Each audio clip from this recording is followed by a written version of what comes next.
Now the next speaking slot is chaired by Deputies Clare Daly and Lucinda Creighton. Deputy Daly. Thanks, thank you.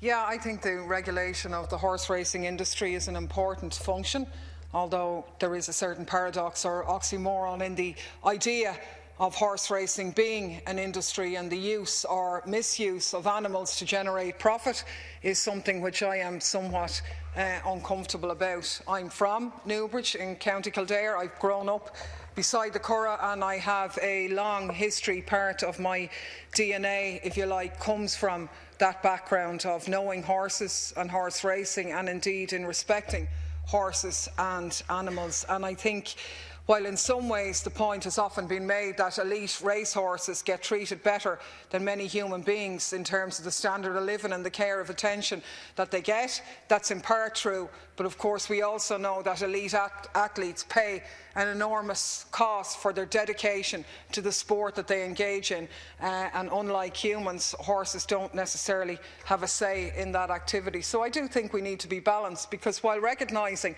that horse racing generates revenue, it is indeed an industry, makes a multi-million euro earnings every year. The nuclear industry, the arms industry are industries also, but which many people would object to on ethical grounds. So creating employment in and of itself is not reason enough for an activity to exist, and I think we need to be balanced when we deal with these issues. And I'd like to maybe put some of the other points that haven't come out in the debate so far to this debate at the moment. And I think we'd have to say that horse racing is often cruel and unpleasant. We call it a sport, but it's one that leads to dreadful injuries for horses who race, and inevitably ends up in the slaughter of horses that don't make the grade. And we know, sadly, from the boom years that there was a rampant, for example, overbreeding of horses, and when the crash hit, obviously these horses were utterly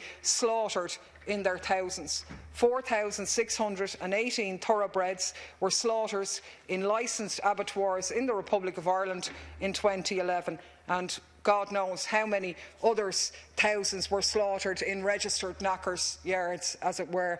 In 2012, we know, for example, that 24,362 horses were of all kinds were slaughtered in Ireland. But the problem I have with the bill that the Minister has before us at the moment is that there's been no legislation, no regulation whatsoever brought in to deal with the overbreeding of racehorses. And the market, if you like everything else, dictates and decides. And I think it's a missed opportunity that we're not putting measures in this piece of legislation here today. Now, according to Animal Aid in the UK, approximately 1 in every 37 horses who start a season's racing will have perished by the end of it, and they'll have died as a result of a racecourse or training injury, or they'll have been killed as a result of the fact that they are deemed to be no longer financially viable.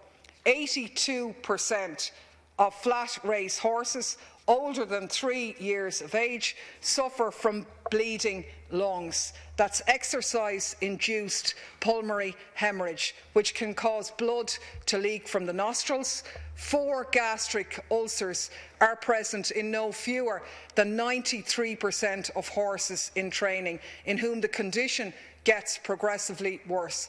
That's a fact, and that's the cost to horses of our horse racing industry. And the facts show that when these horses are retired, the conditions improve and their welfare improves. So I would have liked to have seen this bill lend more attention to what happens to the fate of retired racehorses, because it is often a dismal one. And I think it's really disappointing of this Minister, who is probably not got the worst of reputations in terms of animal welfare issues, but that he didn't, and maybe it's still not, it's still salvageable at this stage, but that you didn't seize on the opportunity in this bill to dedicate funds from the Horse and Greyhound Fund for programmes in relation to retraining and rehoming ex-racehorses. I don't know why that wasn't seized in this bill, and I really think that the Minister should address it and look at it now. I mean, the Irish Horse Welfare Trust runs runs the only such programme that exists in Ireland.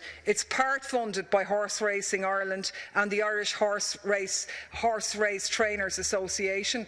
But the reality is that with hundreds of racehorses being retired every year, further funding could have ensured that none of these horses ended up being abandoned, shot or slaughtered. It shouldn't be the case that any of them do, having dedicated themselves to the altar of profit for the 2 or 3 years that they were racing. And I think given the millions that are sloshing around in the horse racing industry, it is a bit shocking.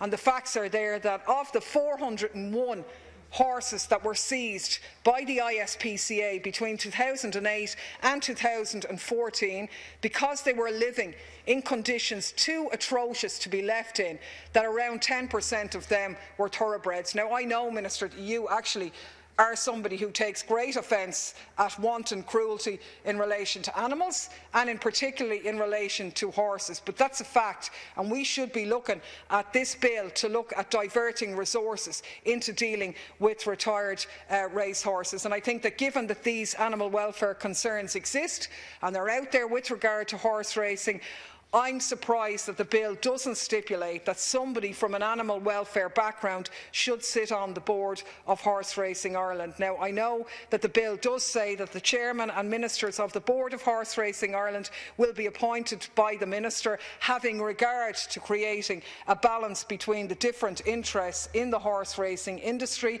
I think that's very, very vague. Where are the interests of the horses in that situation? Horse racing and horse betting and so on is a multi-million euro industry. The welfare of the animals who make all this possible has to be factored in somewhere on that, and I really think that that could be tightened up in the legislation that's before us. I know other deputies have mentioned the fact that no specific provision is made for representatives of horse owners to sit on the Media Rights Committee.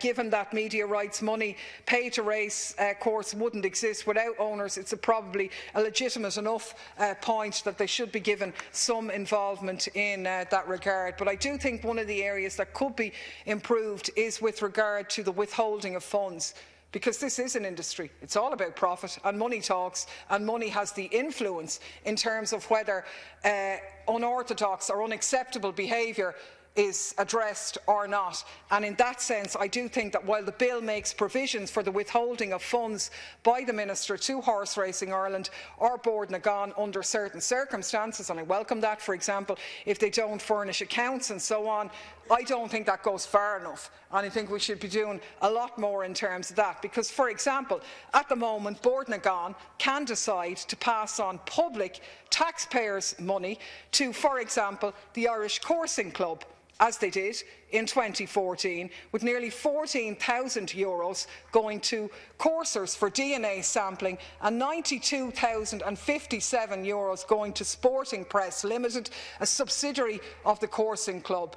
I find that absolutely reprehensible, that monies and taxpayers' money is being diverted for hare coursing and coursing. I find that nauseating, and I'm quite sure that the overwhelming majority of Irish taxpayers feel the same. There's no sanction in this bill for withholding funds to Board na Gan for such purposes, and I think it's too good an opportunity to miss. We should be doing this. Public funding for coursing is seriously sick in a society that claims to be civilised, and I really think we need to do more with this legislation in this regard. I mean, Board na Gan, in their response to the Indicon report, which was absolutely damning of their activity, said that they would make additional contributions to the Retired Greyhound Trust when resources permit. Big deal. Absolutely, yippee, aren't they great?